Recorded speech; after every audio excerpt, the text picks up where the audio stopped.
আব্দুর রহমান ভাই প্রশ্ন রেখেছেন, মা বাবার মৃত্যুর পরে চল্লিশা করা যায় কিনা?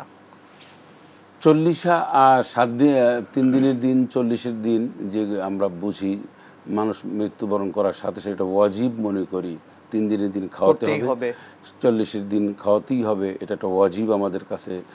এটার ব্যাখ্যা হলো যে এটা না খাওয়াইলে মানুষজন কি বলে, মানুষজন অপদস্থ করবে, মানুষ একটা কথা তুলবে সমাজে, এই সব দিক বিবেচনা করে কাজটি করে। কিন্তু কাজটি কোরআন এবং সুন্নাহ এর অস্তিত্ব খুঁজে কেউ বের করতে পারবে না। রাসূলুল্লাহ সাল্লাল্লাহু আলাইহি ওয়াসাল্লাম যে কাজটি করেনি, সাহাবা আজমাইনগণ যে কাজটি করেনি, কোনো সাহাবী ইন্তেকাল করেছেন 7 দিনের দিন তাকে খাওয়া হয়েছে, তার পরিবার পরিজন 3 দিন অথবা 40 দিন, একটা প্রমাণ যদি দেখাতে পারে আমরা সেটাকে রেফারেন্স হিসেবে আমরাও করব। এইটা দিন ক্ষণ নির্ধারণ করে এই কাজটি জায়েজ নেই।